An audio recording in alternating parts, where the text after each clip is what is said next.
What's up guys, I'm Phoenix Master 1 and welcome to another Resplendent review. Today I'm going to be taking a look at Brave Lucina and the builds that you can run on her and all of the other options that she has got. And at the end I'll have a very special bonus segment which I don't really think I've done before. So definitely look forward to that. So Brave Lucina is a Gen 1 Choose Your Legends 1 winner and she has got Gearskugul as her weapon refine.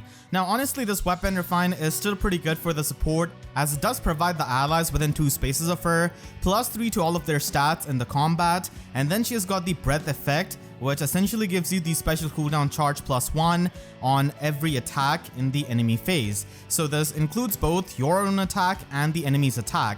So it's pretty much the breath effect that you'll get out of a Breath Sacred Seal, and it's only going to be working in the enemy phase. Unfortunately, this kind of support of Lucina is not going to be working on any kind of mage ally or dragon ally because it only includes the physical allies that are within 2 spaces of her, and it also has dragon effective damage. So I still use her quite a bit in like Aether's Chaos with like a Vantage Pala, and we have gotten some new support tools in Infantry Null Follow-Up and Tier 4 chill skills which can be pretty useful on her. And with the Resplendent stats, it's going to be a lot better to soak more debuffs for allies by running Fury or Life and Death. And you can stack more HP now for Sudden Panic, Infantry Pulse, or even Pulse Tie. So that is some of the ways that Brave Lucina can support, but unfortunately all of her support is going to be completely nullified by a feud effect. And we all know that Embla inflicts the feud status with her Severance Slotsy skill along with the undefended status, which means that the entire supportive effect of her weapon is going to get completely shut down in the light season where Embla is going to be really common. And because she can only support a magical ally, if you run her with a couple of dragon units, then it's not really the best. And even though she does have the dragon effective damage, her offensive presence isn't really quite there because she doesn't really get any kind of extra stats or effects for herself. And the stat line that she has got offensively is base 36 attack and base 38 speed, which is decent enough. So for the people who want to build her more offensively rather than for the support, they'll just have to wait for the Arcane Lance.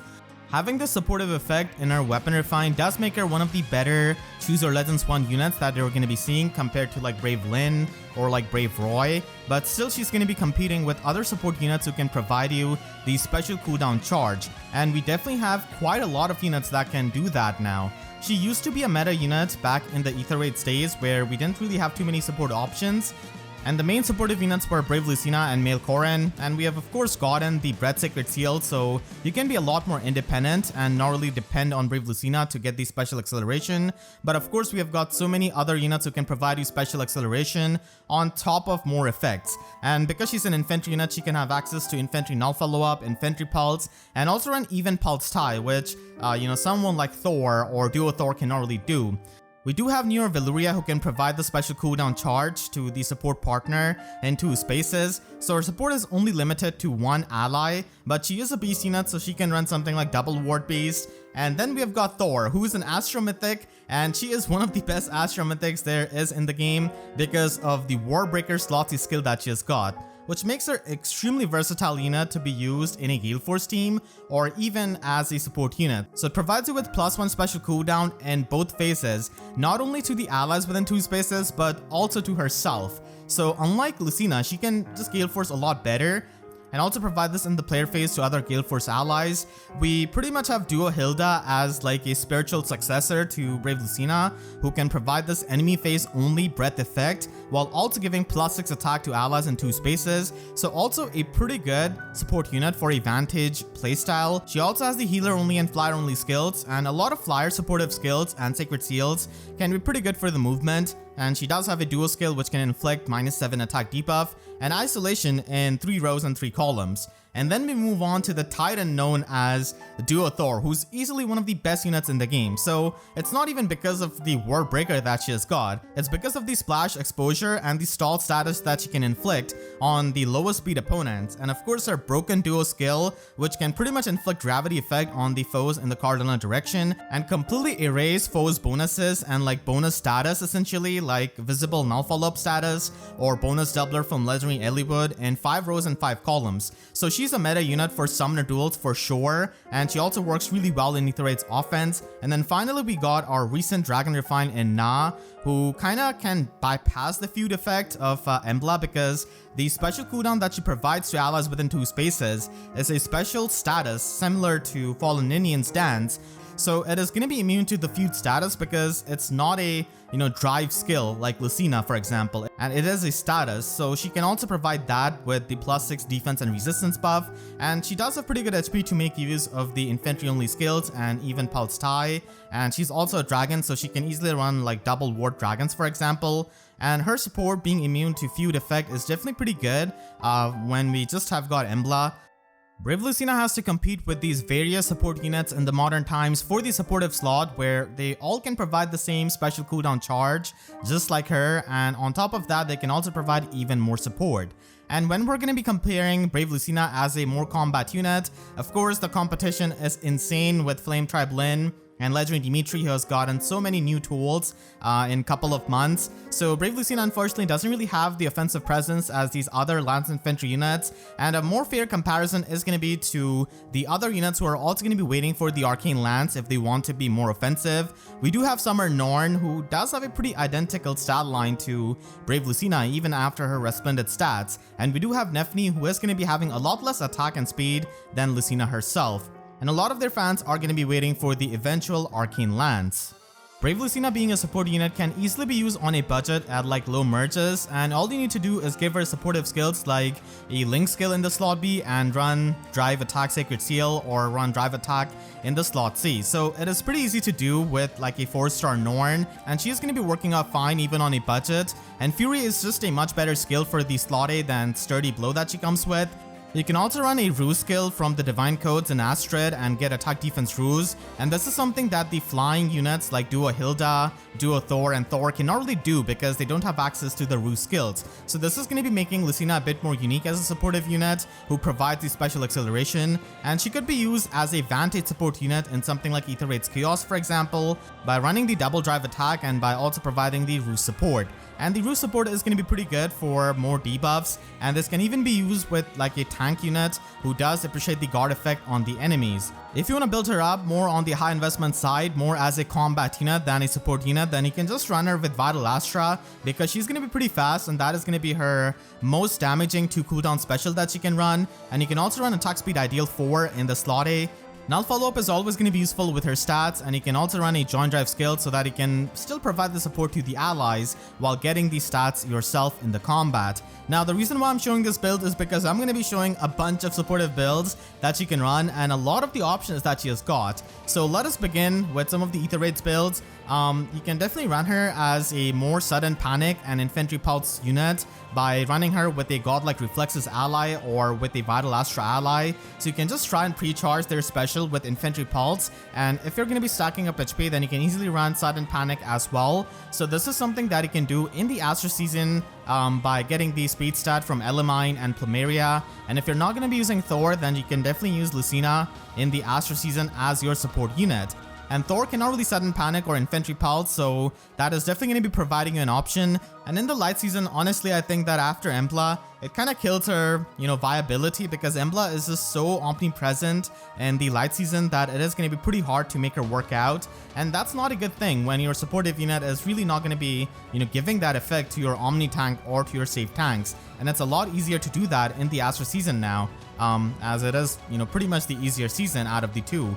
You can also run her with double life and death so that she can soak a lot more Bright Shrines, chill speeds, chill attacks, and Love Candela Bras from Plague and Dorothea's. And that is going to be really helpful for a faster ally that she's going to be run with. And you can also run Attack Speed Ruse so that you can debuff the speed stat of the opponent and also provide the guard effect to your tank.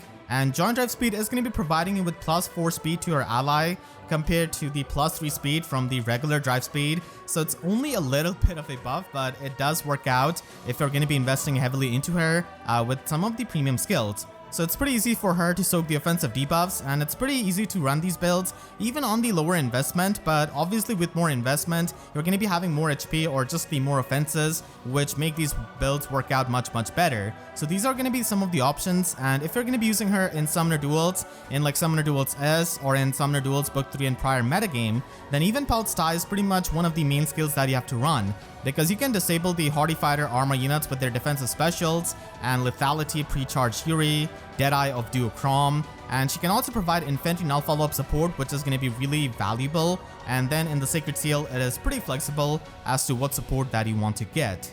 Brave Lucina is definitely one of the better recipients of B-Duel Infantry 4, not only because she can use that with like Sudden Panic Infantry Pulse while still getting the HP and the stats, but also in actual arena itself. So she can score as a 180 BST unit because of this skill, and you can just run her with some supportive skills, which is going to be really useful in arena, like the Ruse skill or the Infantry null follow-up, which is going to be freeing up the slot B skill and the Sacred Seal of many of the infantry allies that you might be using with Lucina. So that is definitely one of the better ways of using her.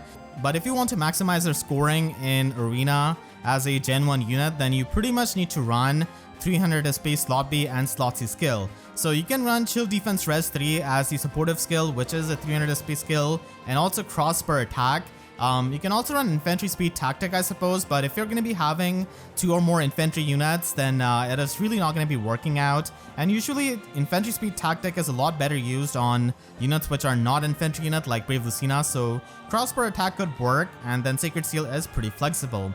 Vital Astra is going to be doing a lot more damage than Ruptured Sky, but Ruptured Sky can help you in the Dragon matchups and also in the Beast matchups. And she does have the Dragon effective damage, so Ruptured Sky can definitely be a pretty nice option for dealing with some of the Dragon units, especially if you run Null Follow-Up Sacred Seal on her so that she can bypass a lot of the follow-up negation effects. And then finally, she could be run with a different weapon offensively like Ninja Yari or Ninja Naginata, and pretty much quad attack with the help of this kind of weapon, and get the Null Guard from Velocity in the slot B, and get a lot of healing with Surge Sparrow and Vital Astra.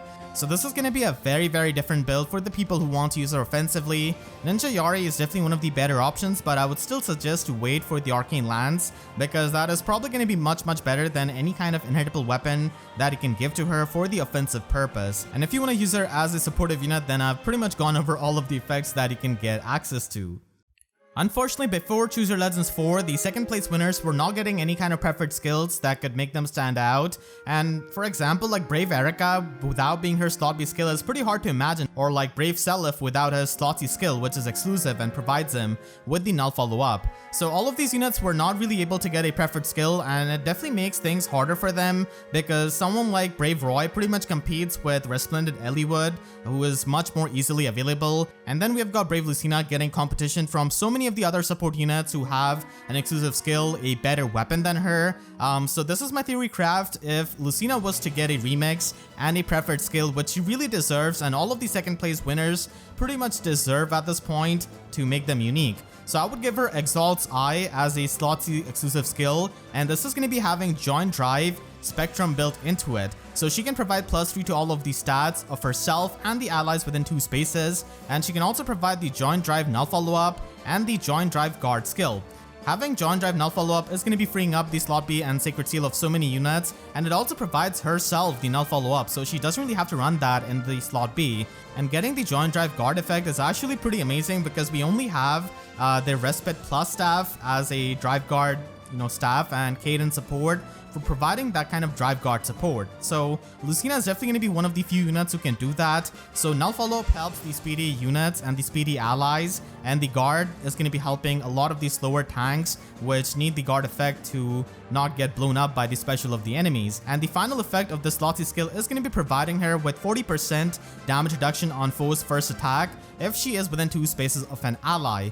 So this skill itself makes her into a much better support unit, even if you ignore her weapon refine, and she can perform just much better in the combat herself, because she doesn't need like a null follow-up in slot B, and she can get the guard effect herself, and now she also has the damage reduction, which she could easily stack up with like velocity in the slot B. And I would change Sturdy Blow 2 to attack speed unity, which is going to be much better, as you'll see with my refined theory craft, and she's all about her bonds with her friends and family, so it does make sense on her. So let me know, what do you think about this preferred skill, and what would you think about her if she actually had an exclusive skill like her. Now, her weapon refine is definitely pretty old, so I've done some things to improve it and to modernize a bit more. So the main thing that I don't like about her weapon refine is that it does nothing for her offensively, and she's just there as a support unit. But this theorycraft of her refine, which I've done, definitely changes a lot of things. So she can get +5 stats to her in the combat, and she can also get the tempo effect, which is just incredible with the special acceleration that she can get out of her weapon refine. So the tempo effect can disable the guard effect of the exploration weapon refine that Legendary Grima has got. She can also disable the special acceleration that Halloween female Grima can get from Dragon Scale. And then finally, rearmed Grima that we have gotten recently has got Dragon Hide, and it does provide her special cooldown as well. Lucina disabling the effects of exclusive skills of Grima is honestly pretty on point, and I think it does fit lore wise. And the final effect of the primary part of her weapon also makes sense lore wise. So she's going to be able to get the Spectrum Unity effect, which makes her a much better combat unit, and she's all about the bonds with her friends, so it does make sense. And it's a callback to her ancestor Legendary Marth, and she pretty much idolizes Marth, and she did use the name of Marth as well. So Spectrum Unity is pretty good. And she also has amazing synergy with her father, Duochrom's Duo Button, which can provide you the grand strategy and also the visible debuffs. So having the Spectrum Unity means that you're going to be able to double down and basically have a double Spectrum Unity with grand strategy. And that is just amazing when you run Duochrom with his daughter. So these are the primary effects, which do make sense to me lore wise and also help her tremendously in the combat. And then for the weapon refine part, I will give her -1 special cooldown, and we have seen precedents of this on Brave Lucina, so having this pretty much means that she is going to be a much better user of godlike reflexes or Gale Force, and she also has Joint Drive Spectrum built into her weapon. So just like before, she can provide the extra stats to her allies, but this time she can also benefit from that as well and give herself and the allies +4 to all of their stats. And she also has the Joint Drive special cooldown +1 per attack. So it's no longer limited to the physical allies or just for the enemy phase, and it's pretty much like a world breaker at this point, which it should be, because it is going to be making her a much better support unit and a much better Gale Force unit who could be using Gale Force teams similar to Thor, because she does have the tempo effect, so she doesn't really care about the guard skills, and she also has the Spectrum Unity effect, which really helps her. So with the tempo effect, she's going to be disabling any special acceleration of the enemies, and she is also going to be disabling any guard skill of the enemies. So she can retaliate back with 2 cooldown specials like Godlike Reflexes or Bonfire, for example, or Luna. And it is going to be a ton of fun that she can get out of this weapon refine, not only to herself but also provide much better support to her allies, along with this effect and the slot C that she has got, which is very support oriented. So let me know, what do you think about the remix that I've given to Brave Lucina to her exclusive slot C, and also reworking her weapon refine more for the modern times. Make sure to share this video with your friends who are really impressed with the top tier art of Brave Lucina and want to build her up. And if you enjoyed, please be sure to leave a like and a comment, helps me tremendously. And if you really enjoyed, you could always support me directly by using super thanks or by becoming a YouTube member down below as well. And for more favorite videos, make sure to subscribe and hit the notification bell, because YouTube sub boxes are about as functional as Lucina's breath effect against feud status of Embla. So with that said, I'll see you guys next time. Thank you so much for watching and have a great day.